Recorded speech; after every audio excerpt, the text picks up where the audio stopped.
আচ্ছা, আপনারা সবাই তো সি প্রোগ্রামিং করছেন এখানে, হ্যাঁ অধিকাংশ স্টুডেন্ট।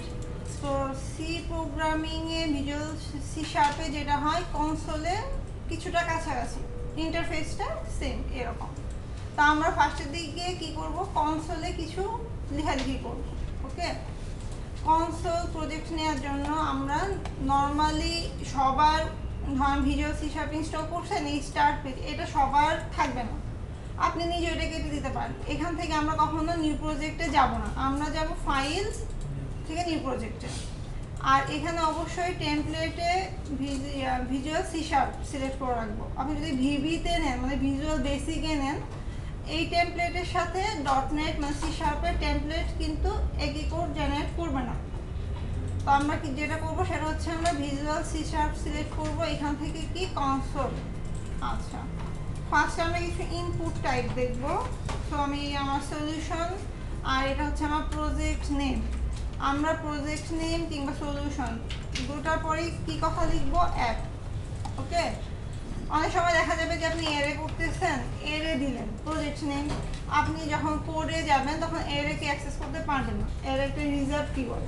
ওকে, তো আমরা সব সময় প্রজেক্ট নেম কিংবা সলিউশন নেমের শেষে অ্যাপ কথাটা লিখে দেব, অ্যাপ মানে অ্যাপ্লিকেশন এরকম আর কিছু একটা। আর এখানে ব্রাউজ করব, আমি যেটা করব সেটা হচ্ছে আমি বেস 33 না আপনারা, আমি এই ডেটে সেট করে দেব।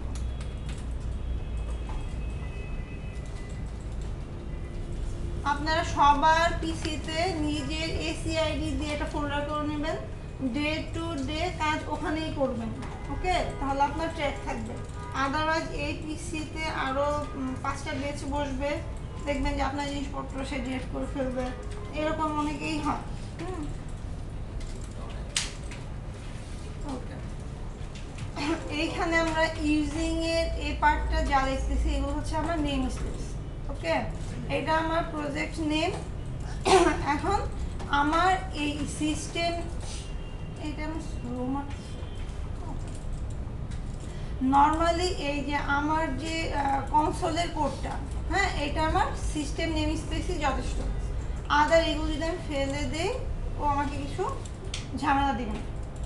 এখানে যেটা হচ্ছে এটা আমার প্রজেক্ট নেম, এটা সিস্টেম নেম স্পেসের একটা ক্লাস। ক্লাস কি, ক্লাস রিলেটেড কথা আমরা অবজেক্ট ওরিয়েন্টেডে আলোচনা করব, আমরা জাস্ট এটা জানি এটা ক্লাস। ওকে, আর স্ট্যাটিক ভয়েড মেইন, মেইনটা সবাই জানি, ভয়েড হচ্ছে টাইপ, আর স্ট্যাটিকটা আমরা একটু করি, এটা আমরা নেক্সট কথাবার্তা বলবো। আমার এই প্রোগ্রামটা এই প্রজেক্টের কোথায় আছে, হ্যাঁ এই যে আমার প্রজেক্ট, এই ফাইলটা হচ্ছে আমার এই জিনিসটা program.6। আচ্ছা, সবাই মনিটরগুলি অফ করে দিন। হ্যাঁ, আমি প্র্যাকটিসের টাইম দেব, কারণ আপনারা যদি 2 দিকে মনোযোগ দিন তখন মিস করবেন, টাইম ওয়েস্ট হবে। ওকে, এইখানে দেখেন, এখানে আছে আমার properties, reference, app config, program.cs।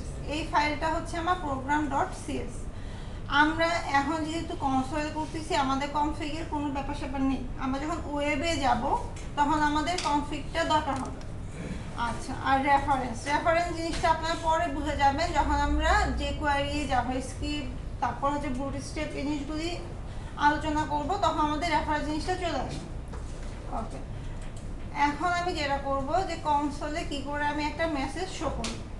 ওকে, আচ্ছা আরেকটা কথা, এখানে দেখেন টুল বক্স আর হচ্ছে সলিউশন এক্সপ্লোরার। সাপোজ আপনি এটা হারাই ফেলছেন, আপনার এই উইন্ডোতে নাই কোথাও, আপনি যেটা করবেন এই হচ্ছে ভিউতে গিয়ে এই যে সলিউশন এক্সপ্লোরার চলে আসছে, আর যেটা করবেন এখানে ধরেন আমার এখানে টুল বক্সের দরকার নাই, বাট এখানে আছে টুলসটা। আর একটা কথা, অনেক সময় এটা নড়ে যায়, দেখা যাবে যে সারাটা জুড়ে আপনার সলিউশন হয়ে গেছে, যে এরকম করে ঘুরতেছে, আপনি কোড করে মজা পাচ্ছেন, তখন যেটা করবেন এটাকে ধরে এই যে এইভাবে ছেড়ে দেবেন, ও যখন তার জায়গাটা বুঝে যাবে অটোমেটিক সে চলবে। ওকে, আচ্ছা আমরা এখন দেখি কনসোলে কি করে একটা মেসেজ দেখাবো। কনসোলে কিছু দেখার জন্য আমাদের নর্মালি যা লাগে কনসোল লিখতে হবে। কনসোল কথাটা, কনসোল ডট কিছু দেখানোর জন্য হচ্ছে রাইট রাইট। যেহেতু স্ট্রিং দেখাবো। ওকে, আচ্ছা আমি যদি এটুকু লিখি, আমরা সবাই রান করতে জানি স্টার্ট কিংবা কিবোর্ডের F5। এখন দেখেন যেটা হয় আমি কিছু দেখতে পাবো, এটা আমরা সি প্রোগ্রামিংয়েও ফেস করি। তো এইখানে যেটা স্ক্রিনটাকে ধরে রাখার জন্য আমরা যেটা লিখবো সেটা হচ্ছে console.readline অথবা read key।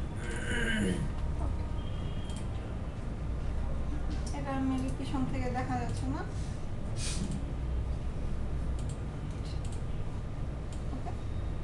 আচ্ছা, এখন আপনারা সবাই যার যার পিসিতে